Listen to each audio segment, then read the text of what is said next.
Vous êtes-vous déjà demandé jusqu'où quelqu'un que vous aimez serait capable d'aller pour vous détruire? J'ai découvert de la pire façon possible. Je m'appelle Margot Simon, j'ai 59 ans, et jusqu'à il y a 3 mois, je croyais avoir une famille parfaite dans notre petite ville d'Aix-en-Provence, dans le sud de la France. C'était un matin froid de mars quand tout s'est écroulé. Le vent du Mistral soufflait fort à travers les fenêtres de notre maison centenaire, celle que ma grand-mère m'avait léguée. Les volets en bois claquaient rythmiquement contre les murs de pierre, créant cette mélodie familière qui m'avait toujours apaisé. Mais ce matin-là, même ce son réconfortant ne pouvait pas calmer l'inquiétude étrange qui grandissait dans mon cœur. Je préparais le café dans la cuisine, mes mains expertes versant l'eau bouillante dans la cafetière en émail bleu que maman m'avait offerte pour mon mariage. L'arôme riche du café français emplissait l'air, se mélangeant aux odeurs de lavande qui entraient par la fenêtre ouverte.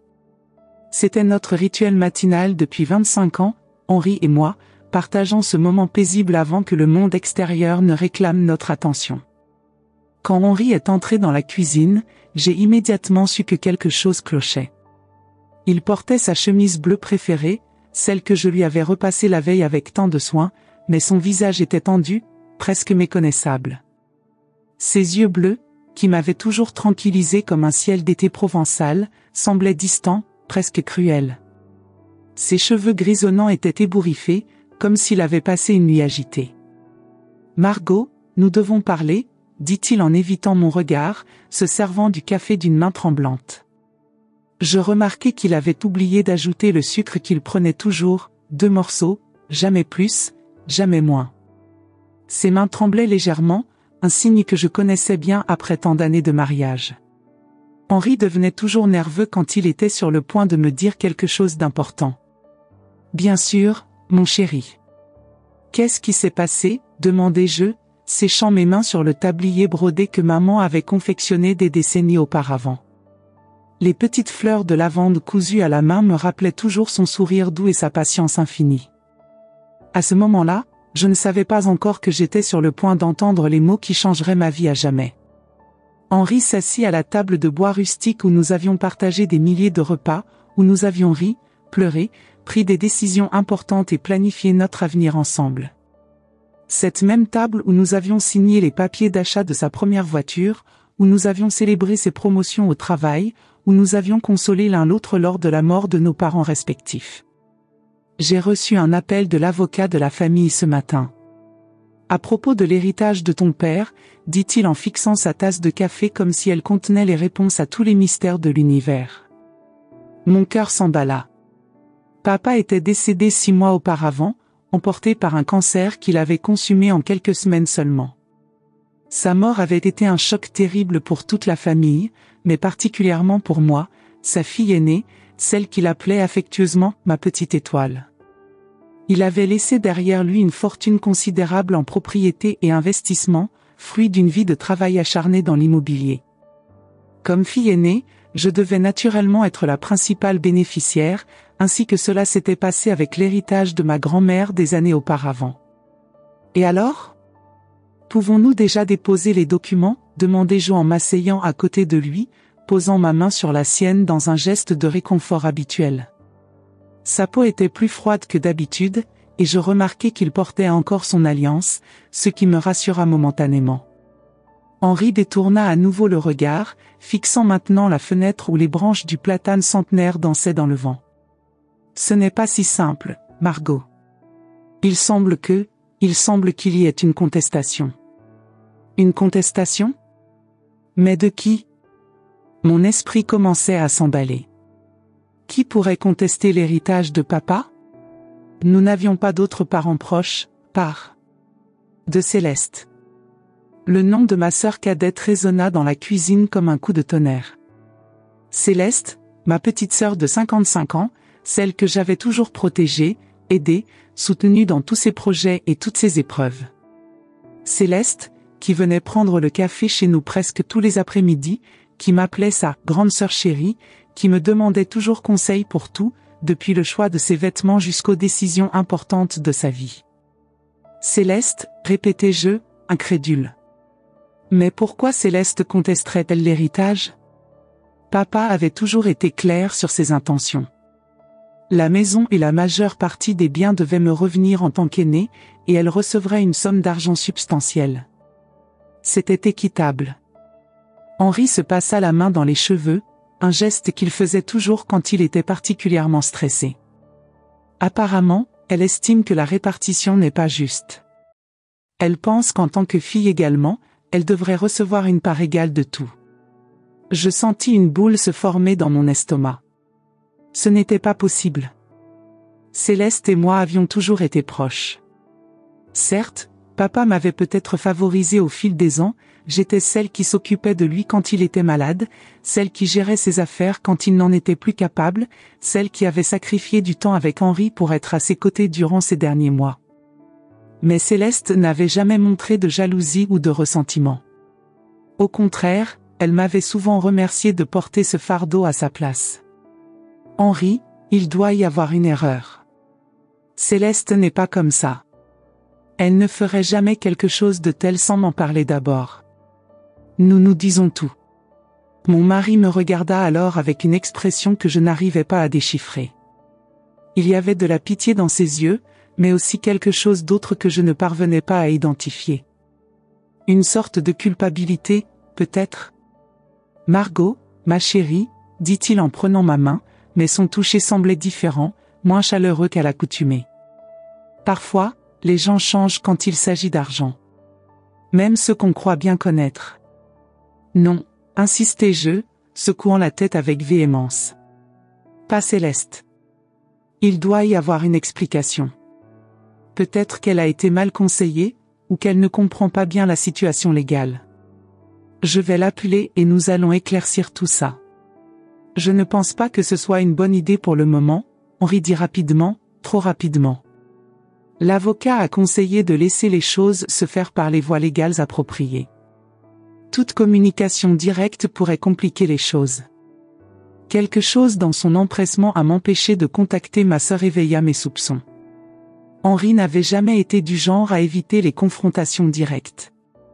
Au contraire, il encourageait toujours la communication ouverte et honnête. Pourquoi était-il si pressé de passer par les avocats cette fois?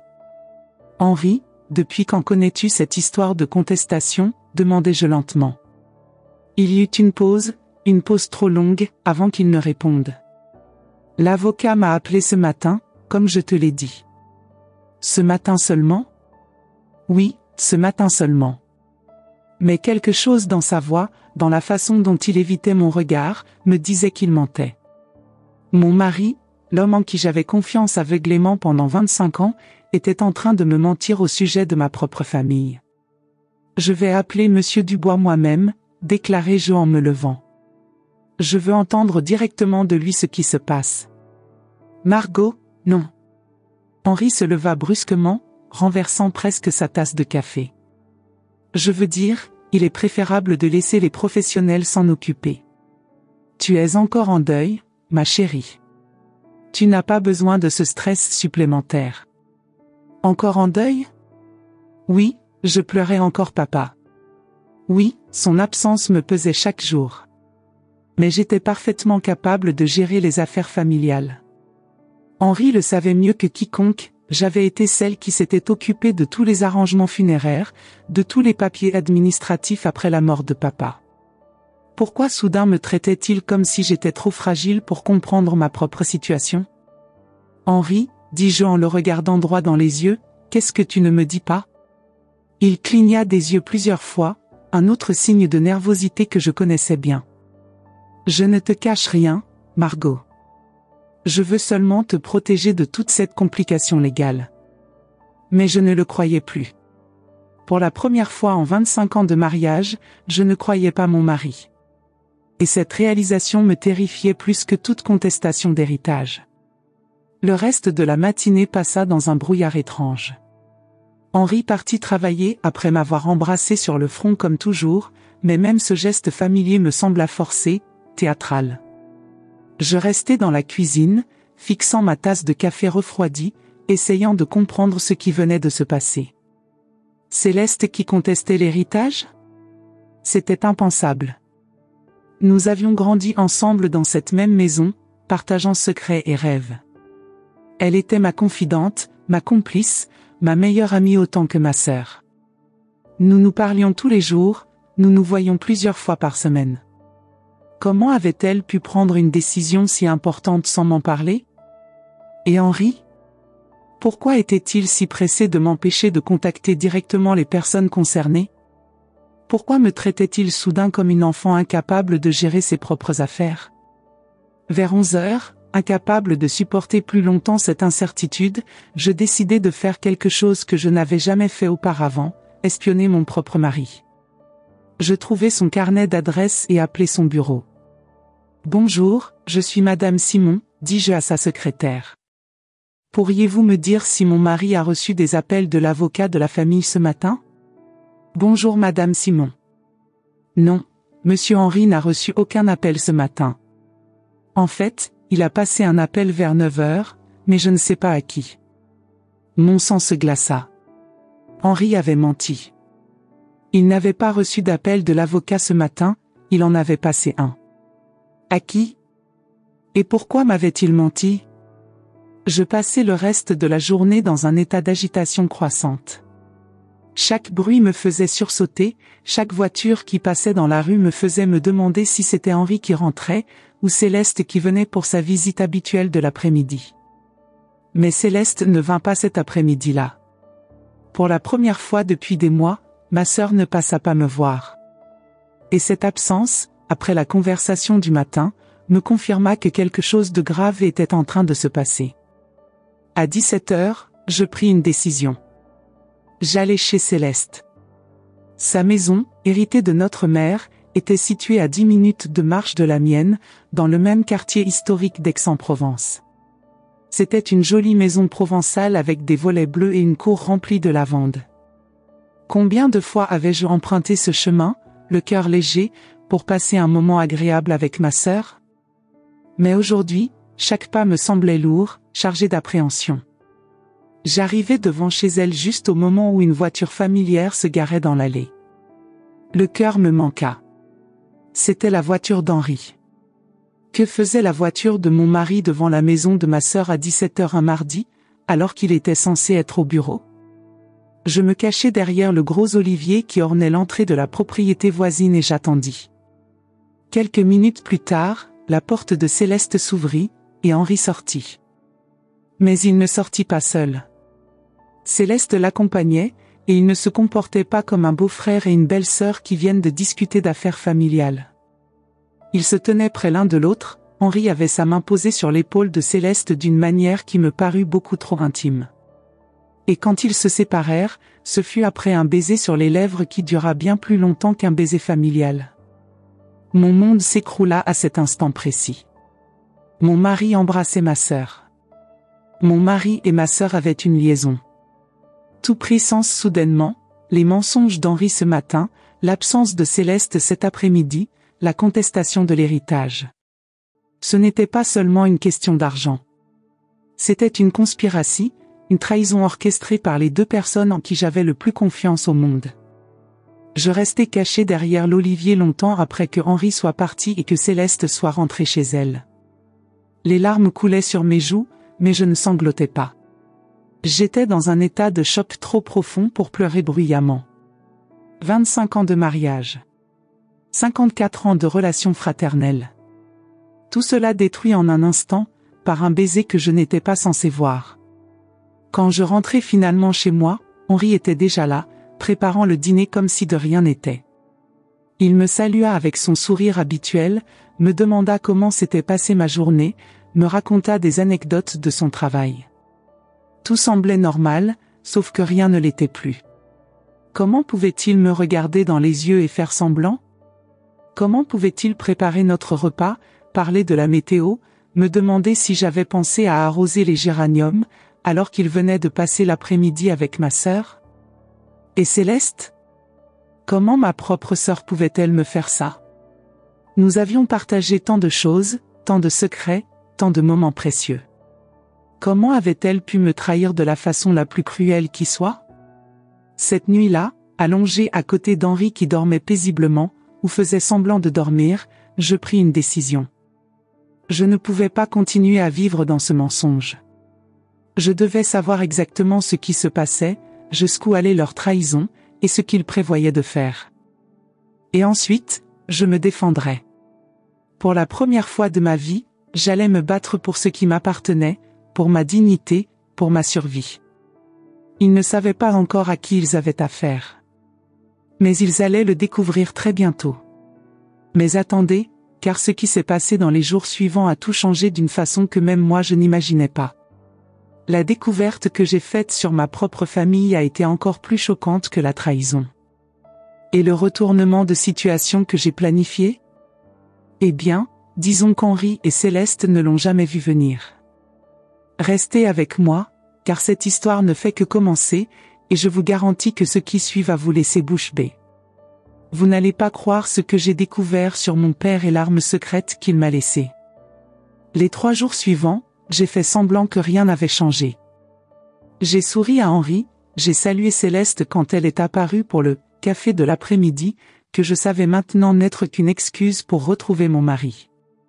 J'ai observé chaque regard entre eux, chaque contact accidentel, chaque mensonge qu'ils me racontaient avec les sourires les plus doux. Mais à l'intérieur, je planifiais. Ces 3 jours ont été les plus longs de ma vie. Chaque matin, je me réveillais avec l'espoir que tout cela n'était qu'un cauchemar horrible, que j'allais retrouver ma vie normale, mon mari aimant et ma sœur fidèle. Mais chaque matin, la réalité me frappait comme une gifle glacée. Henri dormait à côté de moi, mais son corps semblait différent, étranger. Et quand Céleste venait l'après-midi, je voyais maintenant ce que j'avais été aveugle à voir avant, la façon dont elle regardait Henri, la façon dont elle trouvait toujours des excuses pour le toucher, la façon dont il communiquait par des regards complices qu'il pensait discrets. Le dimanche soir, alors qu'Henri prenait sa douche, j'ai fouillé dans ses affaires, quelque chose que je n'avais jamais fait en 25 ans de mariage. Dans la poche de sa veste, j'ai trouvé un reçu d'un restaurant romantique de Marseille, daté de la semaine précédente. Un restaurant pour 2 personnes, à une heure où il était censé être en réunion d'affaires. Le montant était conséquent, ce n'était pas un déjeuner de travail, c'était un dîner aux chandelles. J'ai également trouvé dans son portefeuille une photo récente de Céleste que je ne connaissais pas. Une photo où elle souriait de cette façon particulière qu'elle avait quand elle était heureuse, vraiment heureuse. Quand était-ce que je l'avais vue sourire ainsi pour la dernière fois? Certainement pas ces derniers mois quand elle était avec moi. Le lundi matin, pendant qu'Henri était au travail et Céleste à son cours de yoga, du moins, c'était ce qu'elle disait encore, je suis allée au bureau de l'avocat de la famille, Maître Dubois. Il connaissait notre famille depuis des décennies et s'était occupé de toutes les affaires légales de papa. Son bureau se trouvait dans le centre historique d'Aix-en-Provence, dans un bâtiment du XVIIe siècle avec des murs épais en pierre et des plafonds voûtés qui donnaient une impression de solidité et de permanence, exactement ce dont j'avais besoin en ce moment. Madame Simon, il m'a accueilli avec surprise quand sa secrétaire m'a annoncé. Je ne vous attendais pas si tôt. Votre mari ne m'a pas dit que vous viendriez ensemble jeudi? Voilà donc la vérité. Henri avait effectivement pris rendez-vous avec l'avocat, mais sans m'en parler. Un rendez-vous prévu pour jeudi, dans 3 jours. Que comptait-il faire entre maintenant et jeudi? Et pourquoi ne m'avait-il pas dit qu'il avait déjà organisé une rencontre? Changement de plan, mentis-je doucement, utilisant le même ton calme que j'avais perfectionné ces 3 derniers jours. En fait, j'aimerais examiner tous les documents de l'héritage avant notre rendez-vous. Je veux comprendre exactement ce que mon père a laissé. Maître Dubois hocha la tête et alla chercher les dossiers. Ses gestes étaient lents et méticuleux, ceux d'un homme qui avait passé sa vie à manipuler des documents importants avec le respect qu'il méritait. Quand il revint avec une chemise volumineuse, mon cœur s'accéléra. C'était beaucoup plus que ce que j'imaginais. Eh bien, votre héritage est substantiel, commença-t-il en ajustant ses lunettes de lecture. Ses yeux gris, fatigués par des décennies de lecture de petits caractères, me regardaient avec une bienveillance paternelle. En plus de la maison que vous possédez déjà, il y a 3 propriétés à Marseille, un compte d'investissement qui a très bien rendu ces dernières années, et quelques objets personnels spéciaux.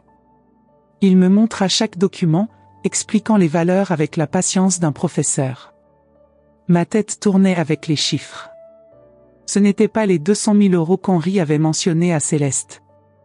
C'était presque un demi-million d'euros. Un demi-million. Papa avait été beaucoup plus riche que je ne l'avais jamais imaginé. Pendant toutes ces années où il vivait modestement, mangeant ses repas simples, portant ses vêtements raccommodés, jardinant pour économiser sur les légumes, il avait accumulé une fortune.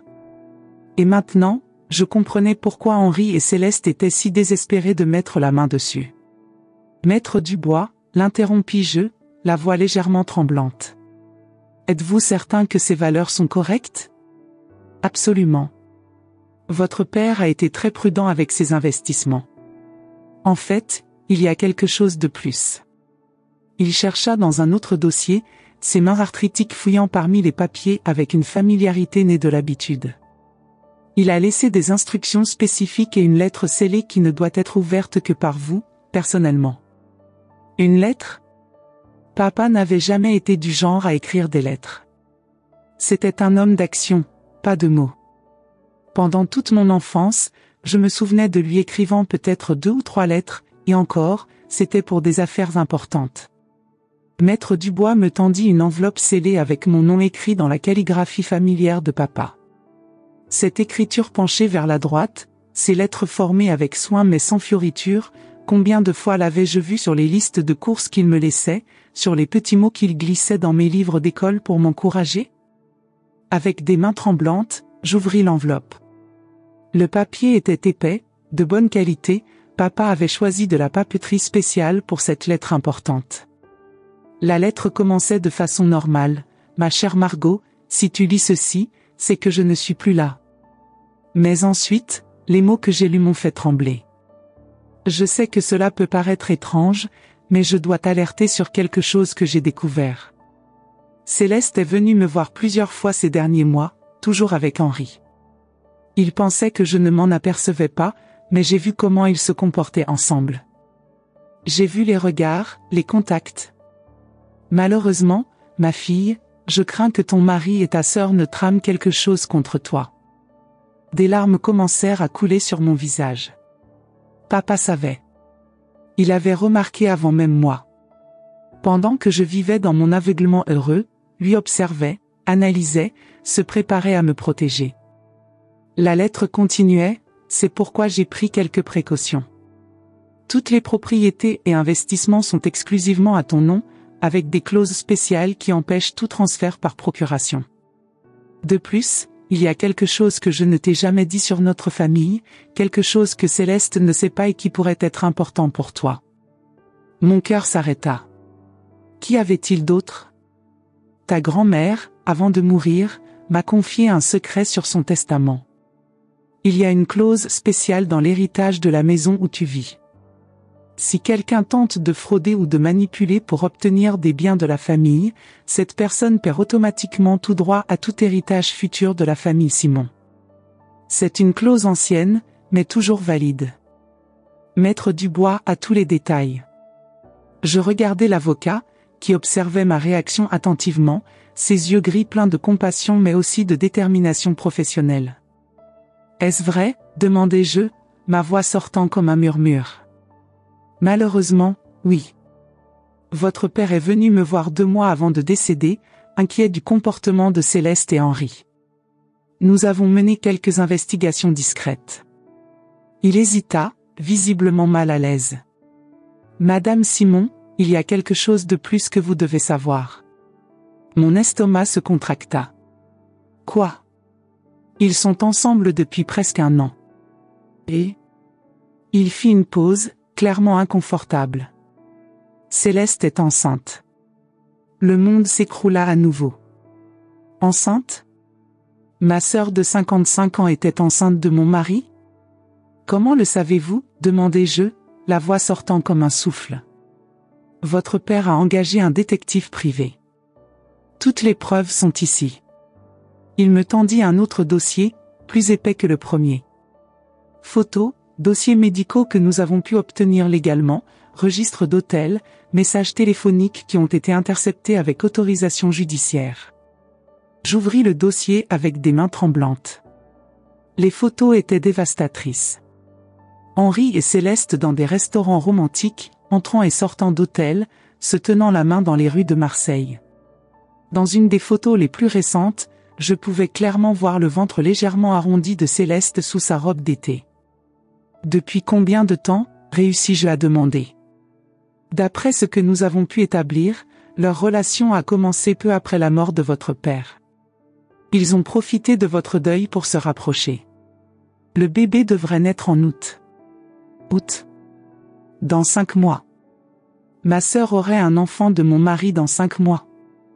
Mais quelque chose ne collait pas, maître Dubois, vous dites que leur relation a commencé après la mort de papa, mais papa vous a dit qu'il les soupçonnait avant sa mort? L'avocat hocha gravement la tête. Exact.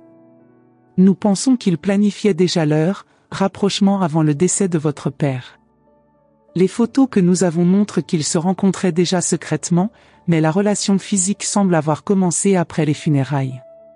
C'était encore pire. Ils avaient planifié tout cela. Pendant que papa agonisait, pendant que je passais mes nuits à son chevet à l'hôpital, pendant que je m'occupais de tous les arrangements, Henri et Céleste planifiaient déjà leur avenir ensemble. Madame Simon, maître Dubois continua gentiment, il y a une chose importante que vous devez savoir sur la clause de votre grand-mère. Si nous arrivons à prouver qu'ils ont tenté de vous frauder, et nous avons des preuves avec la tentative de procuration, non seulement Céleste perd tout droit à l'héritage, mais elle sera également obligée de dédommager tout préjudice causé à la famille. Quel genre de dédommagement? Eh bien, considérant qu'elle a utilisé des informations privilégiées sur l'héritage pour planifier la fraude, et qu'elle a impliqué votre mari dans ceci, elle pourrait être obligée de payer une compensation significative. Nous parlons potentiellement de 100 000 €. Une idée commença à se former dans mon esprit. Une idée terrible et parfaite à la fois. Maître Dubois, j'ai besoin d'une faveur. Pouvez-vous préparer les documents de procuration qu'Henri veut que je signe, mais avec une petite modification? Il me regarda avec curiosité. Quel genre de modification? Je veux que cela ressemble à une procuration normale, mais qu'en réalité ce soit un document qui avoue la tentative de fraude. Quelque chose qui, quand signé par Henri comme mon représentant légal, serve de preuve de la conspiration. L'avocat sourit pour la première fois depuis mon arrivée. Madame Simon, je pense qu'ils vous ont beaucoup sous-estimé. Je retournai chez moi avec un plan. Mais d'abord, je devais confronter la réalité de la grossesse de Céleste. Je devais voir de mes propres yeux, entendre de sa bouche. L'après-midi passa lentement. J'essayais de lire, de regarder la télévision, de m'occuper avec des tâches ménagères, mais mon esprit revenait constamment aux photos dans le dossier de maître Dubois. Henri embrassant ma sœur. Céleste avec son ventre arrondi portant l'enfant de mon mari. Comment avait-il pu me faire ça? À 15 heures, comme d'habitude, Céleste apparut pour le café. Mais cette fois, j'étais préparé. Céleste, dis-je en servant le café, l'observant attentivement. Tu as l'air différente. Il y a un éclat spécial sur ton visage. Elle rougit légèrement. Ah, ça doit être la nouvelle crème que j'utilise. Tu es sûre? On dirait plutôt, comme quand tu étais enceinte de Thomas, il y a 30 ans. La tasse de café trembla dans sa main. Margot, de quoi tu parles? Je parle de toi étant enceinte, Céleste. Enceinte de mon mari. Le silence qui suivit fut assourdissant. Céleste me regardait avec des yeux écarquillés, le visage pâle comme du papier. Je ne sais pas de quoi tu parles, balbutia-t-elle. Ne me mens pas, dis-je calmement. Plus maintenant. Je sais tout. À propos de vous deux, à propos de l'héritage, à propos du plan de procuration. Je sais tout. Céleste posa la tasse sur la table avec des mains tremblantes. Pendant un moment, je pensais qu'elle allait tout nier. Mais ensuite, quelque chose changea dans son expression. Le masque tomba, et je vis un visage que je ne connaissais pas. Et alors, dit-elle avec une froideur qui me choqua. Et alors si tu sais? Qu'est-ce que tu vas faire? Henri m'aime vraiment, Margot. Pas comme il t'aimait toi. Avec moi, il est heureux, il se sent vivant à nouveau. C'est mon mari, répondis-je, essayant de garder ma voix ferme. C'était ton mari. Maintenant il est à moi. Et ce bébé, elle posa la main sur son ventre, ce bébé va garantir qu'il ne reviendra jamais vers toi. La cruauté dans sa voix me transperça profondément. Ce n'était pas ma sœur. C'était une étrangère. Et l'héritage, demandai-je. Tu as toujours tout eu, Margot. La maison de grand-mère, l'amour de papa, le mari parfait. Maintenant c'est mon tour. Je mérite cet héritage autant que toi. Tu ne mérites rien, dis-je en me levant. Et tu vas le découvrir bientôt. Céleste rit, un son amer. Qu'est-ce que tu peux faire? Tu es trop correcte, trop gentille pour te battre vraiment. Tu l'as toujours été. Elle avait tort. Très tort. Cette nuit-là, quand Henri rentra du travail, je l'attendais dans le salon avec les documents que Maître Dubois avait préparés. Henri, dis-je quand il entra. J'ai apporté la procuration que tu as mentionnée. Je l'ai déjà signée. Le soulagement sur son visage fut instantané. Il prit les papiers et les parcourut rapidement, sans lire les détails, exactement comme nous l'espérions. Merci, chérie. Cela va faciliter beaucoup tout. J'en suis certaine, répondis-je, l'observant signer sur la ligne désignée pour le représentant légal. Il venait de signer ses propres aveux. Mais j'avais encore une chose à faire.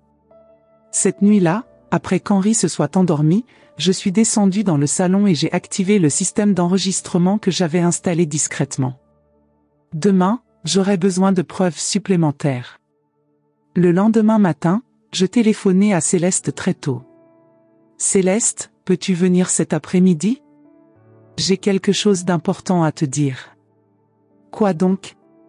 À propos de l'héritage. J'ai parlé avec l'avocat hier. Il y a des choses que tu dois savoir. Elle arriva à 14 heures, visiblement curieuse et un peu méfiante. Cette fois, je l'accueillis avec un grand sourire. Céleste, ma chérie, dis-je en l'embrassant comme d'habitude. J'ai réfléchi à tout ça. À propos de l'héritage, à propos de Henri. Ah oui? Elle semblait surprise par mon ton détendu. Oui.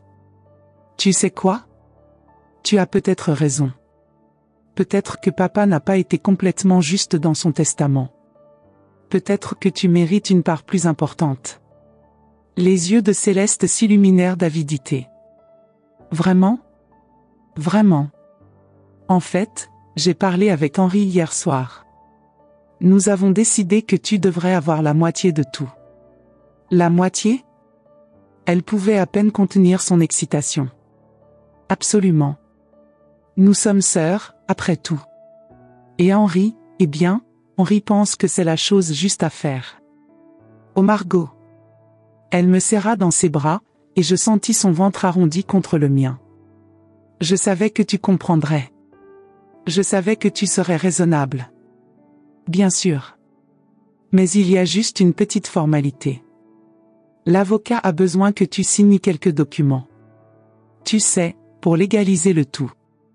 Quel document? Juste une déclaration disant que tu acceptes la nouvelle répartition et que tu renonces à toute contestation future. Une simple formalité. Bien sûr. Où sont ces documents? Je lui tendis les papiers que Maître Dubois avait préparés, des papiers qui, en réalité, constituaient une confession complète de sa tentative de fraude et de manipulation. Céleste signa sans même lire, trop excitée par la perspective de recevoir la moitié de l'héritage. Voilà, dit-elle en posant le stylo. Maintenant nous sommes vraiment égales. Oui, répondis-je avec un sourire. Maintenant nous sommes égales. Cette nuit-là, j'appelai Maître Dubois. Ils ont mordu à l'hameçon, lui dis-je. J'ai les signatures des deux. Excellent, Madame Simon. Nous avons maintenant tout ce qu'il faut pour procéder. Que se passe-t-il maintenant? Maintenant, nous attendons qu'ils tentent d'utiliser les documents. Et quand ils découvriront ce qu'ils ont vraiment signé, eh bien, disons que ce sera très intéressant. Je n'eus pas longtemps à attendre. 2 jours plus tard, Henri revint du bureau avec un visage que je ne lui avais jamais vu. Il était blanc comme un linge, les yeux écarquillés de panique. « Margot » dit-il d'une voix étranglée. « Nous devons parler. »« Bien sûr, chérie. »« De quoi ? » ?»« De ces documents que j'ai signés. »« Qu'est-ce que c'était vraiment ?» Je le regardais avec l'expression la plus innocente possible. « De quoi tu parles, Henri ? Tu sais très bien de quoi je parle. Ces documents, ils ne sont pas ce que tu as dit qu'ils étaient. » « Ah ça ? » Je souris doucement. « Non, en effet. Ce n'était pas une procuration. C'était tes aveux, Henri. Tes aveux signés que tu as conspiré avec ma sœur pour me frauder. » Le silence qui suivit fut total. Henri me regardait comme s'il voyait un fantôme. « Comment tu as su ? » Papa savait, Henri. Papa savait tout avant de mourir. Et il a pris des dispositions pour me protéger. Margot, je peux expliquer. Explique ça à un juge, répondis-je calmement. Parce que c'est là que cette histoire va se terminer. Les jours suivants, j'ai observé Henri et Céleste agir comme s'ils avaient gagné à la loterie. Ils arrivaient à peine à dissimuler leur joie, pensant qu'ils m'avaient complètement dupé. S'ils avaient su ce qui les attendait. Henri commença à parler des « investissements intelligents » et de « changements nécessaires » dans notre style de vie. Ses yeux brillaient d'une avidité que je n'avais jamais vue auparavant. Il me parlait de projets grandioses, peut-être une nouvelle voiture, des vacances luxueuses, une rénovation complète de la maison. Tout cela avec mon argent, bien sûr. Céleste apparaissait presque tous les jours, toujours avec des suggestions sur comment je pourrais mieux profiter de l'héritage. Elle apportait des brochures de spa, des catalogues de voyages, des articles sur les investissements immobiliers. Quelle pitié qu'il ne sache pas que chaque mot était enregistré par le système de sécurité que j'avais fait installer discrètement. Ce système d'enregistrement était devenu mon arme secrète. Caché dans un petit appareil qui ressemblait à un détecteur de fumée, il captait tout, chaque conversation, chaque plan qu'ils échafaudaient, chaque mensonge qu'ils me racontaient. Maître Dubois m'avait assuré que tout cela serait parfaitement admissible devant un tribunal, car il s'agissait de ma propre maison. Le mercredi de cette semaine-là, j'ai surpris une conversation particulièrement révélatrice. Henri était au téléphone dans le jardin, pensant que je faisais la sieste. Mais j'étais debout, écoutant depuis la fenêtre de la chambre. Oui, Céleste, elle a signé. Elle ne se doute de rien. Sa voix était remplie d'une satisfaction cruelle que je ne lui avais jamais entendue. Tu avais raison, elle est vraiment trop naïve. 25 ans de mariage et elle me fait encore confiance aveuglément. Il y eut une pause pendant laquelle il écoutait ma sœur à l'autre bout du fil. Non, elle ne pose pas de questions sur tes visites fréquentes. Je crois qu'elle pense vraiment que tu viens juste prendre le café. Il rit, un rire froid et calculateur. Pauvre Margot. Elle n'a aucune idée que nous planifions notre nouvelle vie ensemble. Une autre pause. L'avocat a dit qu'avec la procuration, nous pouvons commencer les transferts la semaine prochaine. Une fois que l'argent sera sur notre compte joint, nous pourrons faire nos valises et partir pour Marseille. Elle ne pourra rien faire pour nous arrêter. Mon sang se glaça.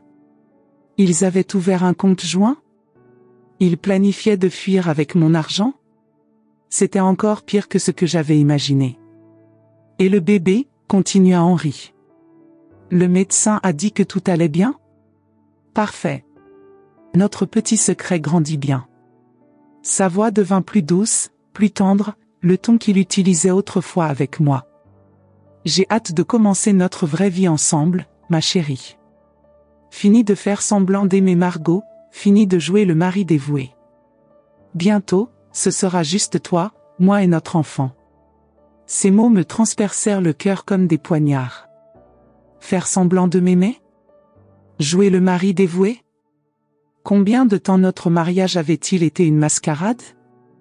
Non, elle ne devinera jamais, dit-il encore. Tu la connais, elle voit toujours le bon côté des gens. C'est sa faiblesse. Et c'est exactement ce qui nous permet de réussir. Quand il raccrocha, je restai à la fenêtre, tremblante de rage. Ma faiblesse? Voir le bon côté des gens était ma faiblesse? Non, Henri. Ma faiblesse avait été de vous faire confiance. Mais cette faiblesse était en train de devenir ma force. Une semaine après qu'Henri eut signé les documents, je reçus l'appel que j'attendais. Madame Simon, c'était Maître Dubois. Ils ont mordu à l'hameçon.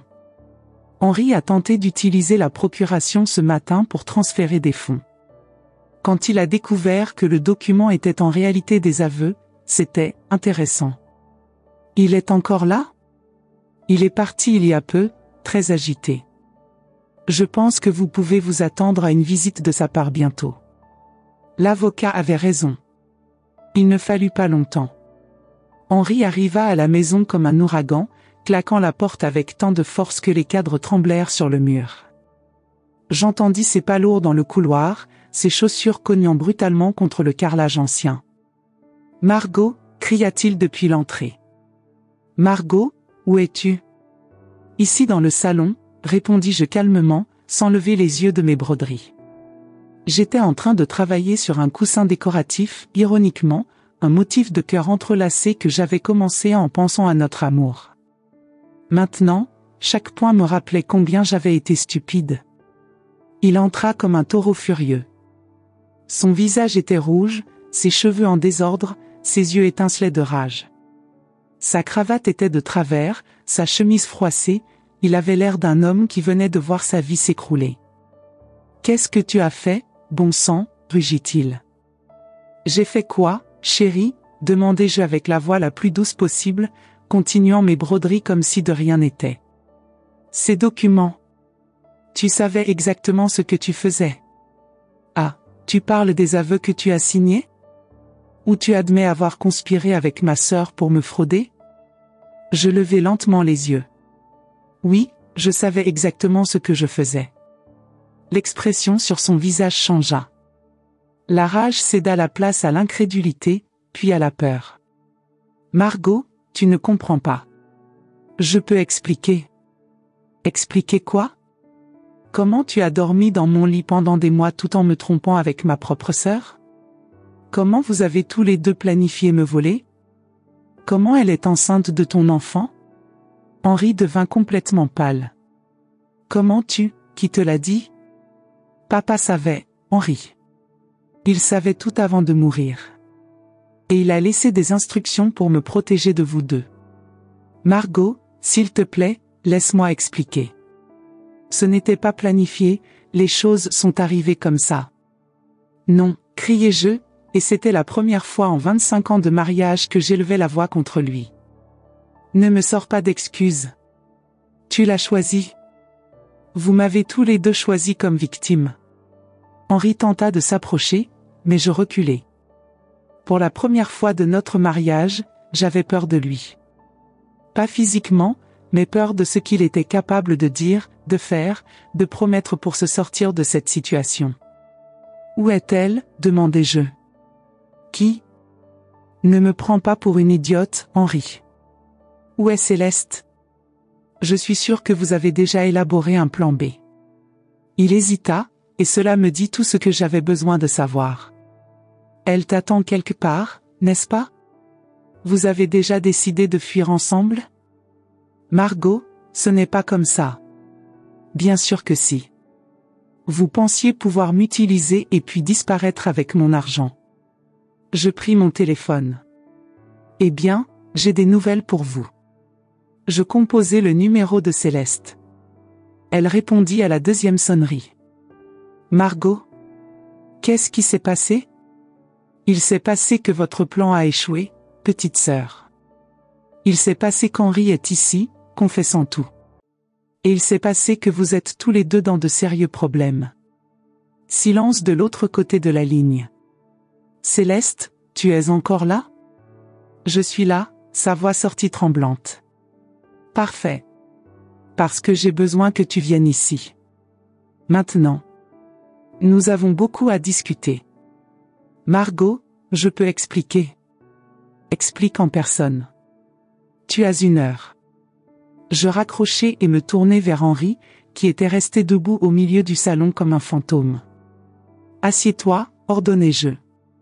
Nous allons attendre que ton amant arrive. Cette heure fut la plus longue de ma vie. Henri tenta de parler plusieurs fois, mais je le fis taire d'un regard. Je ne voulais plus entendre ces mensonges. Je passais ce temps à réfléchir à tout ce qui s'était passé, à tous les signes que j'avais manqués, à toutes les fois où il m'avait menti en face. Je pensais à toutes ces soirées où Henri rentrait tard, prétendant avoir eu des réunions qui s'éternisaient. À toutes ces fois où Céleste avait annulé nos plans à la dernière minute, prétextant des migraines ou des obligations familiales. À toutes ces occasions où ils se trouvaient ensemble, par hasard, au marché, à la pharmacie, chez le médecin. Comment avais-je pu être si aveugle? Quand Céleste arriva finalement, elle avait l'air d'avoir vieilli de 10 ans. Son visage était bouffi d'avoir trop pleuré, et son ventre de femme enceinte semblait plus évident sous la robe noire qu'elle portait. Elle avait l'air d'une femme qui se rendait à ses propres funérailles. Margot, commença-t-elle dès qu'elle entra dans le salon. Non, la coupai-je. D'abord, je veux que vous vous asseyiez tous les deux et que vous écoutiez ce que j'ai à dire. Après, si vous voulez, vous pourrez parler. Ils s'assirent côte à côte sur le canapé, comme 2 enfants en difficulté. L'ironie ne m'échappa pas, eux qui m'avaient traité comme une idiote étaient maintenant là, attendant que je décide de leur sort. Premièrement, commençai-je, je veux que vous sachiez que je sais tout. Absolument tout. Je sais que vous êtes ensemble depuis presque 1 an. Je sais pour le bébé. Je sais pour le plan de me frauder. J'ai des photos, j'ai des enregistrements, j'ai des documents. Céleste sanglota. Deuxièmement, je veux que vous sachiez qu'à cause de la tentative de fraude, Céleste a perdu tout droit à tout héritage de la famille Simon. Pour toujours. Ce n'est pas possible, murmura Céleste. Ah, mais si. Il y a une clause dans le testament de notre grand-mère que vous ignoriez. Et papa, que Dieu ait son âme, savait exactement ce que vous manigancez et a pris les précautions nécessaires. Margot, Henri tenta de parler, mais je le fis taire d'un geste. Troisièmement, à cause de cette clause, Céleste doit dédommager la famille pour les dommages causés. Nous parlons de 100 000 €. Céleste devint blanche comme un linge. Je n'ai pas cette somme. Je sais. C'est pourquoi tu vas devoir vendre ta maison. C'était la maison qu'elle avait héritée de notre mère des années auparavant. Sa seule propriété de valeur. Le seul souvenir tangible qu'elle avait de maman. Tu ne peux pas nous faire ça, protesta Henri. Nous sommes une famille. Je ris, mais il n'y avait aucun humour dans ce son. Une famille? Vous avez détruit notre famille au moment où vous avez décidé de me trahir. Vous n'êtes plus ma famille. Et le bébé? Demanda Céleste en posant la main sur son ventre. Pense au bébé. Le bébé est votre responsabilité à tous les deux. Vous avez fait ce choix. Le silence qui s'ensuivit fut lourd, chargé de toute la douleur et la trahison de ces derniers mois. Je regardais ces 2 personnes que j'avais aimées plus que tout au monde, et je ne ressentais plus rien pour elles. Plus d'amour, plus de haine même. Juste un vide froid. Il y a autre chose que vous devez savoir, continuai-je. J'ai parlé avec un avocat spécialisé en droit pénal. Ce que vous avez fait constitue une tentative de fraude aggravée et d'abus de confiance. Je pourrais porter plainte et vous faire emprisonner tous les 2. Les yeux de Céleste s'écarquillèrent de terreur.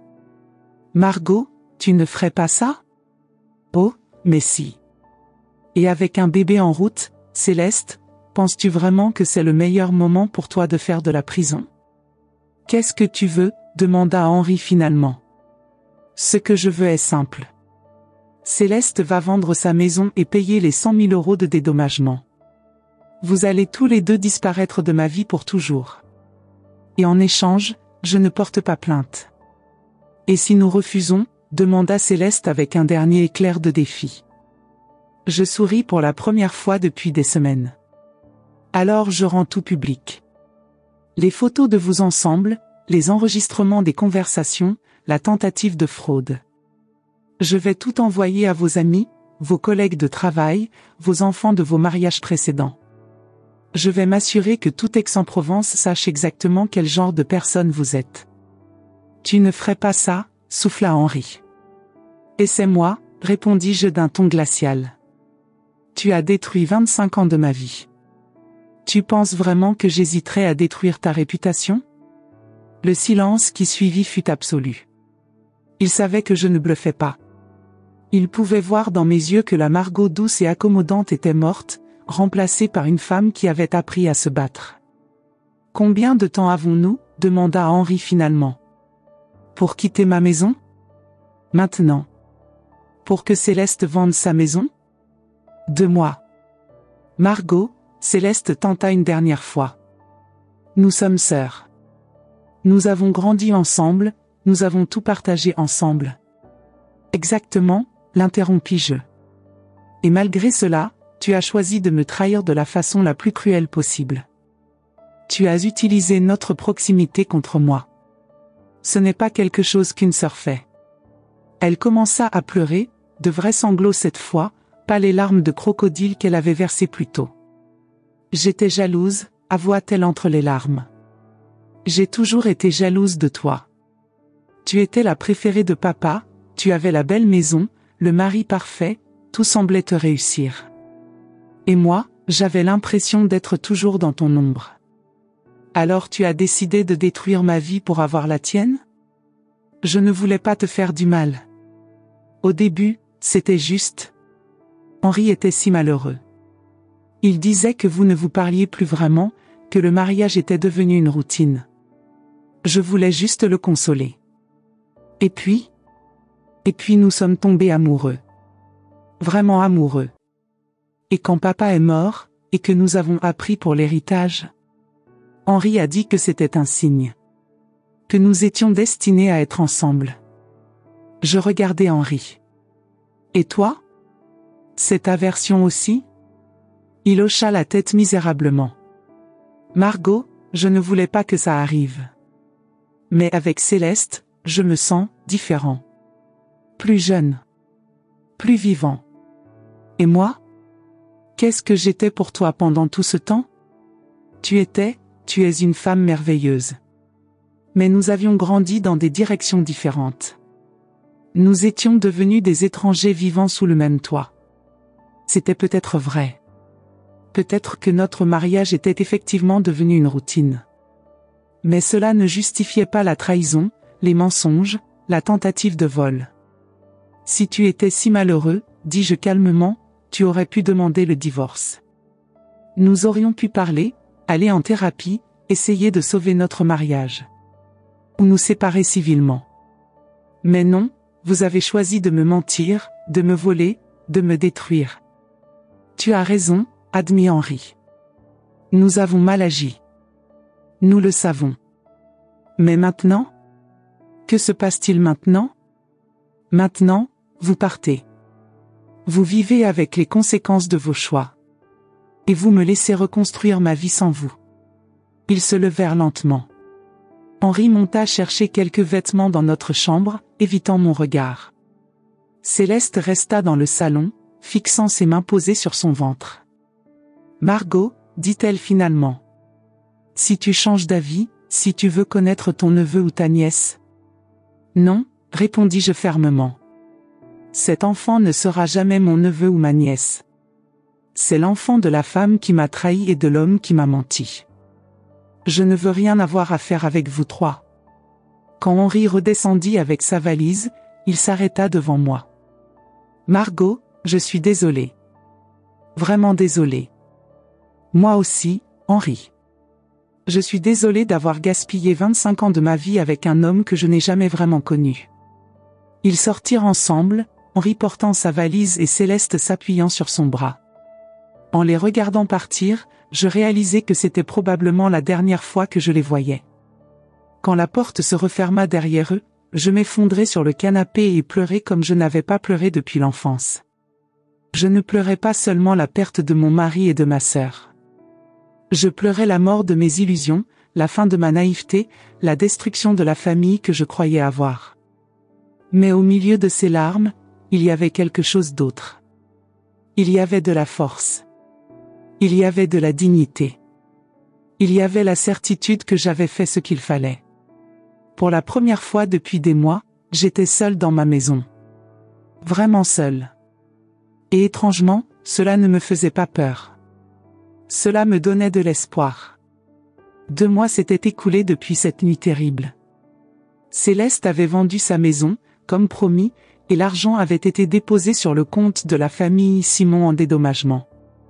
Henri était venu chercher le reste de ses affaires par un après-midi pluvieux, quand je n'étais pas à la maison, une considération finale que j'avais appréciée. Ces 2 mois avaient été étranges. Au début, le silence de la maison me pesait énormément. Pendant 25 ans, j'avais vécu au rythme des habitudes d'Henri, ses heures de lever, ses préférences culinaires, ses émissions de télévision favorites. Pendant 54 ans, j'avais vécu avec la présence constante de Céleste dans ma vie, ses appels quotidiens, ses visites impromptues, ses confidences interminables. Maintenant, la maison était silencieuse. Vraiment silencieuse. Mais petit à petit, j'avais commencé à découvrir la différence entre la solitude et la paix. Il y avait quelque chose de libérateur à ne pas avoir à mentir à moi-même, à ne pas avoir à faire semblant que mon mariage allait bien alors qu'il était clairement brisé depuis des années. J'avais commencé à redécouvrir qui j'étais vraiment. La Margot d'avant Henri, d'avant les compromis constants et les accommodements silencieux. J'écoutais la musique que j'aimais, de la chanson française classique qu'Henri trouvait ringarde. Je cuisinais des plats que j'adorais mais qu'Henri détestait, comme la ratatouille de ma grand-mère avec ses aubergines fondantes. Je lisais jusqu'à tard dans la nuit sans me soucier de déranger quelqu'un. Il y avait quelque chose de magique à reprendre possession de ma propre vie. J'avais aussi commencé à sortir plus souvent. Aix-en-Provence regorgeait d'activités culturelles que j'avais négligées pendant des années. J'avais repris mes cours de peinture à l'aquarelle que j'avais abandonnés quand Henri se plaignait que l'odeur de la peinture lui donnait mal à la tête. J'avais rejoint un club de lecture à la bibliothèque municipale, où je rencontrais des femmes passionnantes avec qui je découvrais que j'avais beaucoup en commun. Mais le plus important, j'avais appris à être fière de moi. Fière de la façon dont j'avais géré la trahison. Fière de m'être défendue. Fière d'avoir eu le courage de choisir ma dignité plutôt que de fermer les yeux sur leurs mensonges. Ce fut par un matin ensoleillé de mai que ma vie prit une direction que je n'avais jamais imaginée. J'étais au marché provençal, achetant des ingrédients pour un dîner que je ferais seulement pour moi, quelque chose que j'apprenais à apprécier, quand je heurtais quelqu'un à la section des fromages. « Oh, pardonnez-moi », dis-je automatiquement, me retournant pour m'excuser. « Margot ? Margot Simon ?» Je levai les yeux et me retrouvai face à un visage que je n'avais pas vu depuis presque 30 ans. Philippe Moreau, mon premier amour de jeunesse, était là, debout, avec un sourire incertain sur les lèvres. « Philippe ?» J'arrivais à peine à y croire. « Qu'est-ce que tu fais ici ? » Je pourrais te poser la même question, rit-il, et ce son me transporta immédiatement à nos 20 ans. Je suis revenu à Aix-en-Provence il y a quelques semaines. J'ai pris ma retraite de la médecine à Paris et j'ai décidé de revenir aux sources. Philippe avait bien vieilli. Ses cheveux grisonnants étaient encore abondants, les rides qui marquaient son visage parlaient de sourires fréquents, et il avait toujours ces mêmes yeux verts qui me faisaient soupirer dans ma jeunesse. Il portait une chemise bleu clair qui faisait ressortir la couleur de ses yeux et un pantalon en lin beige qui lui donnait l'air décontracté et élégant à la fois. Retraité ? Mais tu as mon âge, plaisantai-je, essayant de dissimuler mon trouble. Exactement. 59 ans et libre comme l'air. Ma femme est décédée il y a 3 ans, les enfants sont grands et indépendants. J'ai décidé qu'il était temps de vivre pour moi. Mon cœur se serra en apprenant sa perte. Je suis désolé pour ta femme. Merci. C'était difficile, mais... Il hésita. Et toi ? Toujours marié avec Henri ? La question me frappa comme un coup. Comment expliquer tout ce qui s'était passé ? En fait, non. Nous nous sommes séparés il y a quelques mois. Oh. Philippe sembla genuinement surpris. Je suis désolé. Ne le sois pas. C'était nécessaire. Nous restâmes là, debout, deux vétérans de la vie, entourés par l'agitation du marché, assimilant cette rencontre inattendue. Margot, dit finalement Philippe, je sais que cela peut paraître étrange après tant de temps, mais, aimerais-tu prendre un café? J'ai tant de choses à te raconter, tant de curiosités sur où la vie nous a menés. Je le regardais, cet homme qui avait été mon premier amour, qui était parti étudier la médecine à Paris quand j'avais seulement 22 ans. Je me souvenais comme j'avais pleuré quand il était parti, comme j'avais juré que je ne l'oublierais jamais. Et puis Henri était apparu, et j'avais pensé avoir trouvé un nouvel amour. J'adorerais, répondis-je. Nous nous sommes installés dans un café charmant du centre historique d'Aix-en-Provence, le même où nous avions l'habitude de nous retrouver des décennies auparavant. L'ironie n'échappa à aucun de nous deux. Les mêmes petites tables rondes en métal, les mêmes chaises en osier, même le propriétaire semblait être le même homme, juste avec plus de cheveux gris et quelques rides supplémentaires. Alors, dit Philippe après que nous eûmes commandé nos cafés, raconte-moi ta vie. Qu'est-ce qui s'est passé toutes ces années? Et alors, à ma propre surprise, je racontais tout. La trahison d'Henri, la conspiration avec Céleste, l'héritage, la façon dont j'avais découvert et comment j'avais géré la situation. Philippe m'écouta en silence, ses yeux verts fixés sur les miens, sans jugement, seulement avec compréhension. Mon Dieu, Margot, dit-il quand j'eus terminé. Quelle force tu as eue. Je ne sais pas si j'aurais pu gérer cela aussi bien. Ce n'était pas facile. Ça ne l'est toujours pas. Il y a des nuits où je me réveille et je n'arrive toujours pas à croire que tout cela s'est passé. Et comment te sens-tu maintenant? Je veux dire, comment te sens-tu vraiment? Je réfléchis à la question. Étrangement, libre. Triste, bien sûr. Blessé. Mais aussi libre. Pour la première fois depuis des années, j'ai l'impression que je peux être moi-même. Philippe sourit. Je me souviens de cette Margot. La jeune femme courageuse qui n'avait peur de rien. Cette jeune femme s'est perdue quelque part en chemin. D'après ce que je vois, elle est de retour. Nous passâmes des heures à converser. Philippe me raconta sa vie à Paris, sa carrière de cardiologue, la femme qu'il avait aimée et perdue à cause du cancer, les 2 enfants qu'il avait élevés et qui avaient maintenant leur propre famille. Il me parla des longues heures à l'hôpital, des vies qu'il avait sauvées, des patients qu'il n'avait pas pu sauver et qui hantaient encore ses nuits. « Et tu as décidé de revenir à Aix-en-Provence, pourquoi ?» demandai-je. Il hésita, tournant son sucre dans son café déjà froid depuis longtemps. Honnêtement, nostalgie. Et peut-être espoir. Espoir de quoi? Espoir de retrouver quelque chose que j'avais laissé derrière moi. Quelqu'un que j'avais laissé derrière moi. Mon cœur s'accéléra. Philippe, je sais que cela semble fou après tant de temps. Mais Margot, il ne s'est pas passé un jour en toutes ces années où je n'ai pensé à toi. À comment les choses auraient pu être différentes si j'étais resté, ou si je t'avais demandé de venir avec moi. Les larmes commencèrent à se former dans mes yeux. Moi aussi j'y pensais. Pendant longtemps. Et maintenant? Tu y penses encore? Je le regardais, cet homme qui avait été mon premier amour et qui maintenant, par l'ironie du destin, réapparaissait au moment où j'avais le plus besoin d'espoir. Oui, murmurai-je. J'y pense encore. Philippe tendit la main par-dessus la table et toucha la mienne. Ce contact était doux, familier, comme si 3 décennies ne s'étaient pas écoulées. Alors peut-être pouvons-nous découvrir ensemble ce que le destin nous réserve cette fois. Les semaines qui suivirent furent une redécouverte de ce que signifiait se sentir jeune à nouveau. Philippe était attentionné sans être étouffant, affectueux sans être possessif, intéressé par mon opinion sans essayer de la contrôler. Il me rappelait constamment la femme que j'étais avant de me perdre dans le mariage avec Henri. Nous passions nos journées à explorer Aix-en-Provence comme des touristes dans notre propre ville. Nous visitions des musées que j'avais négligés pendant des années, nous nous promenions dans les rues historiques en nous tenant la main comme des adolescents, nous découvrions de nouveaux restaurants où nous passions des heures à parler de tout et de rien. Philippe avait loué un petit appartement près du cours Mirabeau, mais il passait de plus en plus de temps chez moi. Progressivement, sa présence a commencé à remplir les espaces vides que Henri avait laissés, mais d'une façon complètement différente. Avec Henri, j'avais toujours eu l'impression de devoir m'adapter, de devoir être la femme qu'il voulait que je sois. Avec Philippe, je pouvais simplement être moi. Un après-midi, nous nous promenions dans les champs de lavande aux alentours de la ville quand il s'arrêta soudainement.